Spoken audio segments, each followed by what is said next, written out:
les 6 pièges des automatisations à éviter et je vais te proposer également les solutions pour les contourner, ces pièges.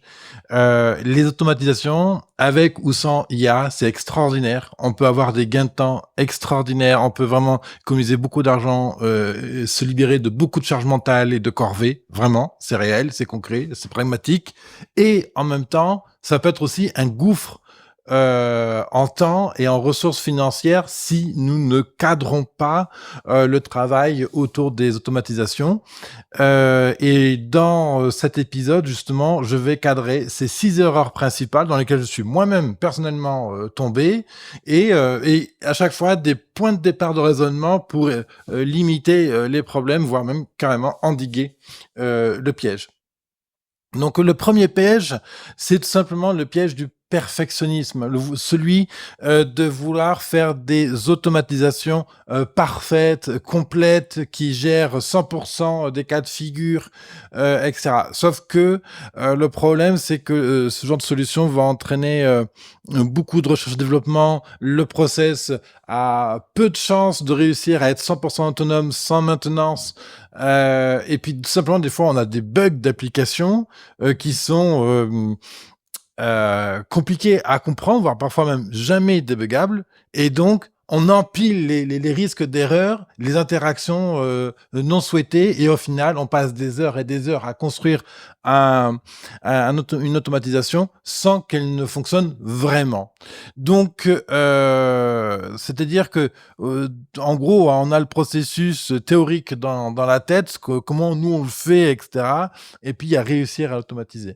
C'est la même comparaison quand tu cherches à faire un plat d'excellence, quand tu cuisines. C'est-à-dire qu'il y a à faire des pâtes, et puis il y a à faire des pâtes comme un grand chef. Et bien entre les deux, il y a un grand monde. Et sauf que pour arriver à faire les pâtes comme un grand chef, ben je dis n'importe quoi, mais peut-être qu'il faut 20 ans d'expérience, quoi. Eh bien, l'automatisation, c'est pareil. Mieux vaut commencer quelque chose de très très simple et très ciblé, et au fur et à mesure que ça fonctionne, ajouter des couches, plutôt que de partir directement sur un gros process. Illustration tout de suite. Là, ici, tu as un processus, je vais bouger ma caméra, qui traite les fichiers audio, les notes que je prends sur mon téléphone, et qui les transforme et les implémente directement dans mon outil de prise de notes. En l'occurrence, moi, c'est Obsidian. Et donc, au début, tu vois, ce process, il n'était pas aussi complexe que tu le vois ici. Il ne correspondait que aux premières étapes, là, tu vois, entre ce premier logo ici et celui-là. Et ça fonctionnait déjà très bien. Et après, ensuite m'est venue l'idée de dire, tiens, maintenant que ça fonctionne, on va complexifier, on va classer la note audio au bon endroit dans mon outil de prise de notes. Voilà. Et c'est comme ça que j'ai étoffé dans une seconde étape ce processus d'automatisation. Donc, premier conseil pour éviter de tomber dans ce piège du perfectionnisme, c'est commencer petit. Commencer par une petite automatisation et ensuite venir la compléter quand celle-ci a fait ses preuves. La deuxième chose, c'est donc d'itérer progressivement. C'est-à-dire qu'on fait une étape, on valide, on en fait une deuxième, etc. Ce qui est formidable dans les automatisations, c'est que même si l'automatisation n'est pas complète et elle ne, elle n'automatise pas complètement le processus qu'elle est supposée remplacer, ne serait-ce que déjà la partie qu'elle fait, déjà elle remplace euh, du temps, peut-être des ressources financières, etc. Donc déjà, même si elle est petite, elle propose déjà un gain. Et c'est sur ce gain-là qu'il me semble important de se focaliser plutôt que sur le gain qu'on n'avons pas pu avoir parce qu'on n'arrive pas à développer le reste des solutions, etc. Et comme pour tout dans le business, quand on met quelque chose en place, que ce soit un logiciel, une solution, de l'informatique, des décisions et tout, c'est les notions de Pareto, 80-20, tout simplement. Hein. C'est-à-dire qu'on va identifier les automatisations qui vont apporter immédiatement de la valeur. C'est ce qu'on appelle les quick wins. Celles qui vont générer le plus de valeur avec un minimum d'effort. Typiquement, si dès le début, j'avais commencé à vouloir classer mes notes comme je te l'ai montré sur mon système, il y a de fortes chances que je n'ai pas eu, comment dirais ça en français, que je n'aurais pas atteint la maturité de classement, de compréhension des notes, et cetera. C'est parce que j'ai fait pendant un certain temps avec un modèle réduit qu'ensuite j'ai pu comprendre avec moi qu'est-ce que je faisais physiquement pour classer la note qui venait d'être transcrite. Et donc du coup, comme j'avais fait ce geste plusieurs fois, je pouvais le programmer. Alors après, tu vois, quelque chose qui est important à comprendre, c'est que moi je suis entre autres choses développeur logiciel. Je développe depuis que j'ai 14 ans. Donc clairement, j'ai on va dire comment le process de réflexion pour développer un logiciel et finalement le no-code, parce que ces outils d'automatisation ne sont ni plus ni moins que des outils de no-code, c'est une programmation quelque part, d'accord? Donc j'ai cette logique d'abstraction et d'itération, de réflexion par étage, etc. La plupart des gens ne savent pas programmer. Donc c'est pour ça que c'est super important de commencer simple. Et enfin, il est recommandé, comme toujours, papier, crayon, un schéma. Ou éventuellement un Trello, ou une note sur Notion, ou une note sur Obsidian, peu importe, mais prendre le temps de noter sur papier, de faire un schéma tout bête, même si ça semble complètement crétin de faire 3 ronds sur un papier. 1, 2, 3. Quelles sont les données nécessaires pour chaque étape? Comment on doit les traiter? Qu'est-ce que je dois avoir en sortie? Etc. Deuxième piège classique, croire que l'automatisation doit tout couvrir. C'est un problème aussi pareil général où on pense que le processus, il peut vraiment couvrir de A à Z le processus qu'il cherche à remplacer. Et c'est une erreur parce que la plupart du temps, ça va impliquer beaucoup d'outils, beaucoup de gestion de données, beaucoup de contrôle des s'il se passe ça, alors faire ceci, mais s'il y a pas ça, il faut aller là. Donc ça fait une imbrication assez complexe et aujourd'hui, très clairement, les outils de no code, des processus comme Make que j'utilise, pour ce process là, par exemple, tu vois? Eh bien, il ne sait pas faire les if, then, else. En français, le s'il y a ça, alors fais ceci, sinon fais cela. Donc, ça veut dire que parfois, il faut, comment dire? Découper les processus en plusieurs, processus et trouver comment on va les ordonnancer, comment on sécurise les données de l'un pour l'autre, et cetera. Voilà. Mais ça, c'est encore une fois, c'est de la programmation et c'est pour ça qu'une automatisation trop ambitieuse devient vite ingérable, compliquée à maintenir parce que comme dans n'importe quel logiciel, il y a des bugs. Par exemple, tu vois, regarde, dans cette automatisation-là, je fais appel, à des, dossiers, Dropbox. Bon, il est très clair que si je renomme ce dossier Dropbox, à partir duquel, démarre cette automatisation, l'automatisation ne peut plus fonctionner puisque j'ai supprimé le dossier où je l'ai déplacé. Donc c'est une maintenance, tu vois? Donc ça va impliquer un raisonnement, une manière d'organiser ces documents pour être sûr de ne pas les déplacer au mauvais moment, et cetera. Donc, et en plus, c'est que plus les process sont complexes, plus c'est compliqué à diagnostiquer, et trouver, la cause, et cetera. Donc, la solution, segmenter les processus en petits morceaux. Et là, typiquement, le processus que je t'ai montré à l'instant, je pourrais le découper en 2, c'est-à-dire faire la transcription, déposer le fichier dans Dropbox, puis après faire démarrer un autre processus pour classer la note. Je pourrais tout à fait le faire comme ça. Après là, on est sur un processus qui reste encore assez simple, ou des processus comme celui-là aussi qui sont un peu plus longs, mais qui restent assez linéaires dans leur fonctionnement. Quand on a un long processus à automatiser, tel que par exemple t'aider, à la publication de ton épisode de podcast. C'est-à-dire, voilà, tu viens de produire ta vidéo, ton écrit et compagnie, comment on fait pour publier sur ton blog, les réseaux, YouTube et cetera, tout le temps, voilà. Ça, c'est des gros processus, c'est complexe, ça paraît pas comme ça, mais et pour se rendre compte que le processus est complexe, il suffit juste de regarder le temps que ça nous prend. Si ça met une demi-heure, ça veut dire quand même, il y a un paquet d'actions à accomplir pendant cette demi-heure-là. Donc, même si ce sont des petites actions très simples, prises isolément, sauf que pour que tout ça soit harmonieux, voilà. On est en train de faire un business, là. On n'est pas en train de s'amuser, dans notre cuisine. Encore une fois, je prends la métaphore du restaurateur. Il y a une chose quand le chef s'amuse à tester un plat dans sa propre cuisine avec sa famille, s'il le rate, c'est pas grave. Par contre, si lors du service, il y a 200 personnes à table, il rate son plat, là, c'est un problème. Donc, là, c'est pareil pour nous. C'est-à-dire qu'il y a le bac à sable dans lequel on va jouer, il y a les gros processus qu'on va automatiser et pour limiter le problème, on va les fragmenter en petits morceaux. On va prioriser dans ces petits morceaux ceux qui sont le plus simples à faire et on va commencer par là. Ce qui fait que des fois, on automatise un gros processus par des petits morceaux, mais clairsemés sur l'ensemble du processus. Et c'est complètement OK. Parce que du coup, c'est ça. Et par essais, erreurs, compagnie, on va réussir à développer le ou les processus nécessaires. Ensuite, donc je te dis segmenter, prioriser les tâches par lesquelles commencer et adopter une approche modulaire, c'est-à-dire que on va réfléchir à une forme de modélisation. On va se dire comment ce module-là, finalement, il va être complémentaire avec l'autre et comment aussi je peux l'utiliser dans d'autres espaces de mon business. Alors ça, c'est une réflexion qu'on peut faire quand on commence à être expérimenté dans les automatisations. Et bien sûr, l'idée, c'est de pouvoir reproduire des tâches, etc., utiliser des parties de ce processus-là dans d'autres processus de business qui y ressemblent, en dupliquant souvent le processus, mais et du coup, bah, comment dire? On gagne en réflexion, on gagne en stabilité parce que le processus, il est utilisé dans plusieurs endroits de l'entreprise. Ça veut dire comme qu'il est stable, qu'il est pertinent aussi, et cetera. Et puis là, dans les outils, Make, Zapier, sont très bien pour faire des processus, automatisés, modulaires.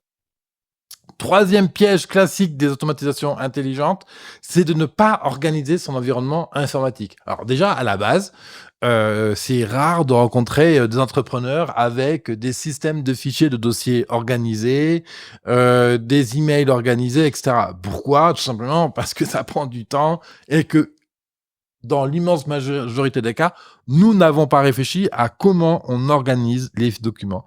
Et ça, c'est la clé. C'est impardonnable lorsqu'on met en place des automatisations. Si les systèmes de fichiers ne sont pas organisés, c'est compliqué derrière à maintenir. Parce que du coup, on ne sait pas quoi correspond quoi. Pourquoi ce fichier-là? Est-ce que c'est un fichier utile pour une automatisation, etc.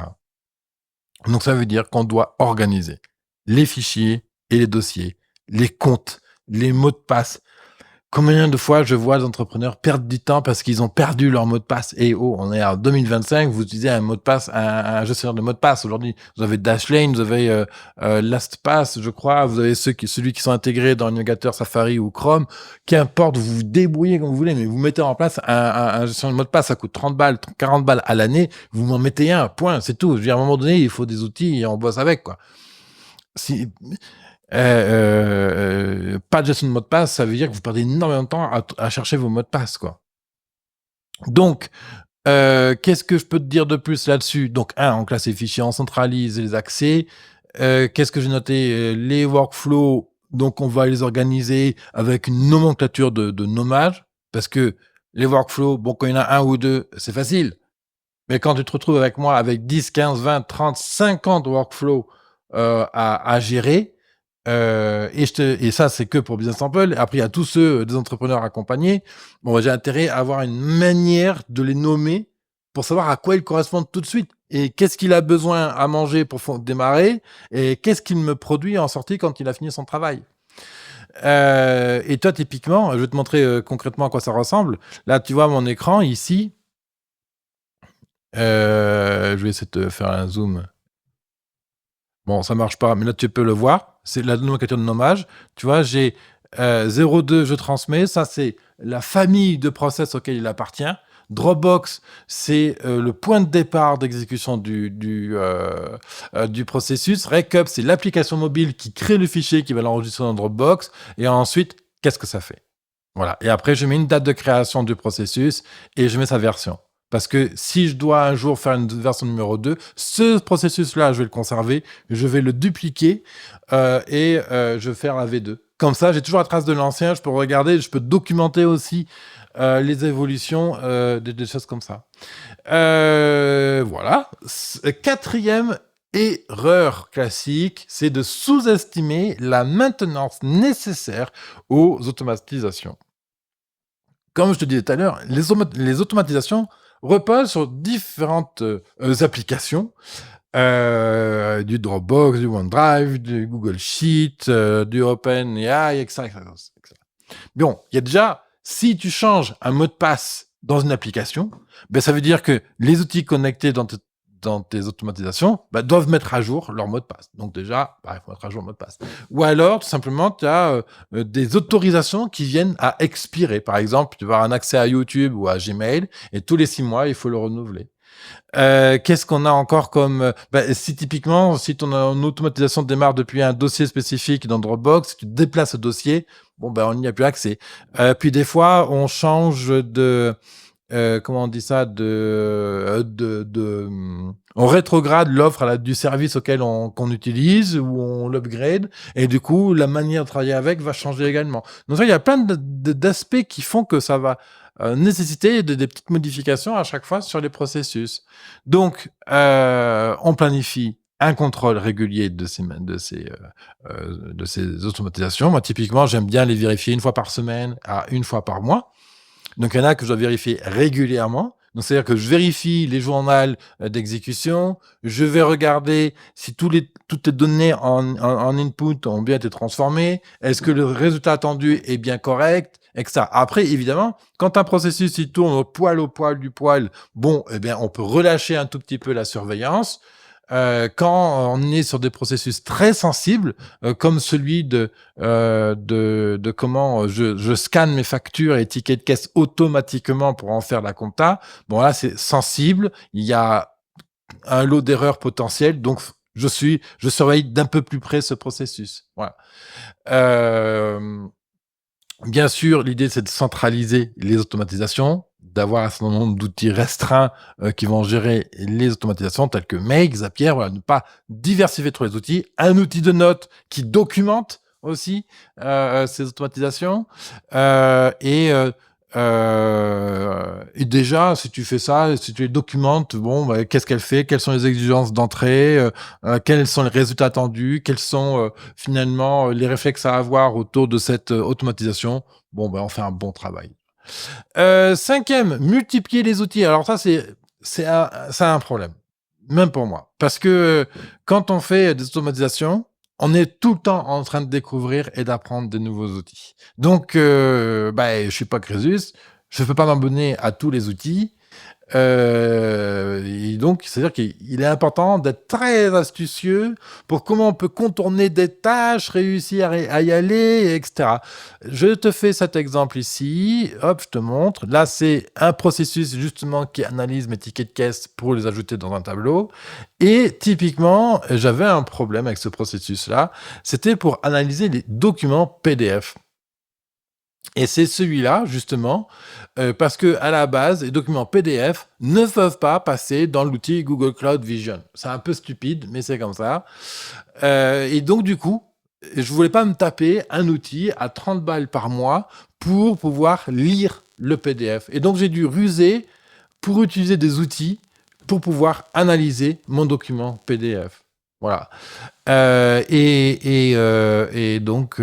Donc j'ai réussi à le faire, mais ça m'a coûté quand même quelques heures de réflexion. Voilà. Et donc là, tu vois, c'est un outil de Google Drive qui permet de transformer un document PDF en un format texte, Excel ou PowerPoint en fonction de ce que j'ai envie.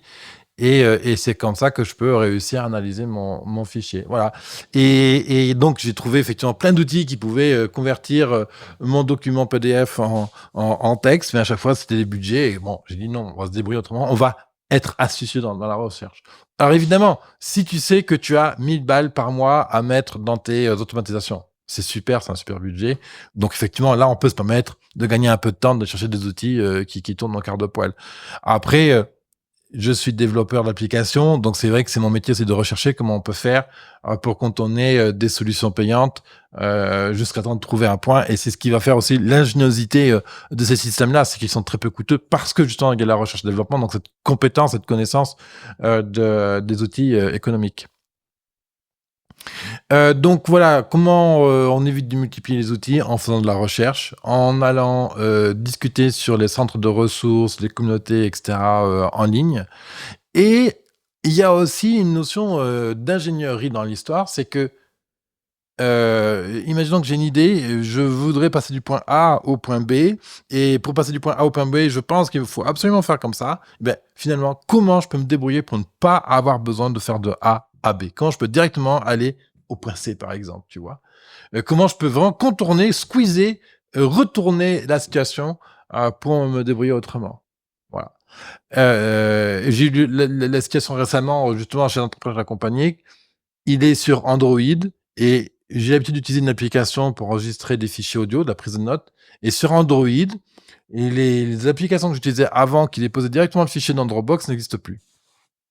Bon, ben, j'ai dû contourner, ruser pour trouver une application qui fasse le taf et qui me permette de enregistrer un audio, que ça aille sur Dropbox, sans avoir acheté une application ou un abonnement. Parce que la plupart des abonnements des applications ne sont pas à la hauteur de la valeur ajoutée qu'elles délivrent. Donc, et puis on a vite fait d'être à 200, 300, 400 balles d'abonnement mensuel quand même, hein.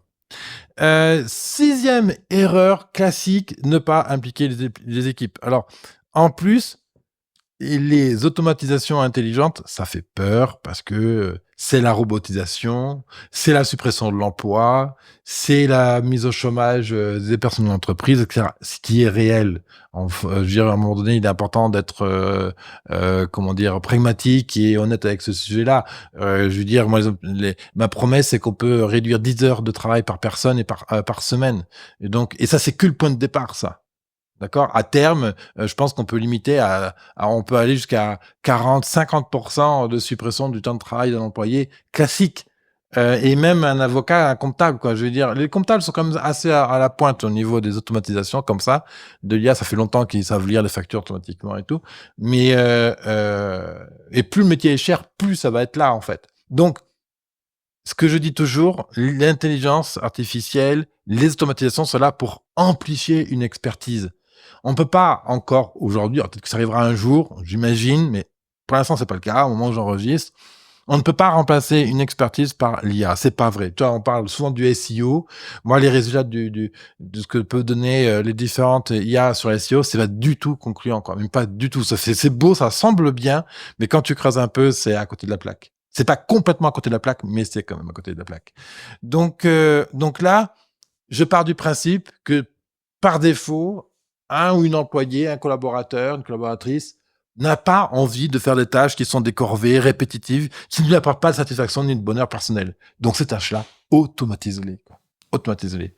Faire la compta, saisir, gérer des rendez-vous, répondre pour la 15e fois au même email qui demande la même chose. Ça n'a pas de valeur ajoutée. Mieux vaut que cette personne se concentre sur là où elle peut créer de la valeur, en fait. Donc, donc, d'où l'importance d'impliquer les équipes dès le départ, de la pédagogie, c'est-à-dire expliquer qu'est-ce que tu fais, pourquoi, et que si on arrive à économiser 10 heures par semaine, ben peut-être qu'il y aura un jour de congé de plus finalement par mois. Peut-être que ça permettra de générer des économies et donc d'investir sur des conditions de travail, sur du logiciel, sur les salaires, sur plein d'autres choses. Finalement, c'est peut-être une opportunité pour elle de se former à l'IA et aux automatisations et de devenir les personnes porteuses de ces initiatives dans l'entreprise. Et que finalement, ces automatisations, bah, c'est-à-dire que pendant les congés, bah, il y aura peut-être moins d'astreintes. Alors, toutes les entreprises ne sont pas concernées par ça, mais typiquement, même moi, quand je pars en vacances, j'ai toujours une astreinte de surveiller les sites web que j'ai en gestion. Voilà, pour s'assurer que tout se passe bien, qu'il y a pas un serveur qui est tombé et que si un serveur est tombé, bon, ben, j'interromps mes vacances et je passe un coup de fil aux équipes pour régler ça. Même si ça prend que 5 minutes, bon, bah, il faut le faire, quoi. Bon. Et les IA peuvent nous aider justement à développer, à réduire ces niveaux d'astreinte. Et ensuite, simplement, c'est que ces gens-là sont porteurs d'expertise de ces tâches qu'ils font depuis un certain nombre de temps et que c'est eux qui peuvent nous aider à les automatiser puisqu'ils connaissent ces process, c'est eux qui le font. Donc, du coup, ils peuvent nous apporter du feedback, ils peuvent nous aider à calibrer les processus, etc. Et là, bon, bah, pour ça, on peut utiliser des outils communautaires comme Slack, des forums privés, Obsidian, Notion, pour aider les équipes à communiquer entre elles et à faire remonter de l'information, faire en sorte que ce soit cohérent pour tout le monde et tout. Voilà ce que je vais te partager dans les 6 erreurs classiques que les entreprises font quand il s'agit de venir automatiser avec des automatisations intelligentes. Et je vais te proposer justement de consulter un atelier intégral que j'ai mis en place, qui permet qui montre comment, des solopreneurs, des professions libérales, des TPE, des PME peuvent utiliser les automatisations intelligentes et en gros, j'explique comment on s'y prend, quelles sont les erreurs, à éviter, les bonnes questions à se poser pour démarrer un projet, d'automatisation. Je t'explique, vraiment de manière détaillée, exemple à la pluie, comment et les bénéfices pour ton business et ça, tu as le lien dans la description en dessous de cette vidéo. Qu'est-ce que je veux t'ajouter? Et puis voilà, je te retrouve de l'autre côté. Merci à toi et à bientôt pour un prochain épisode. Bye bye.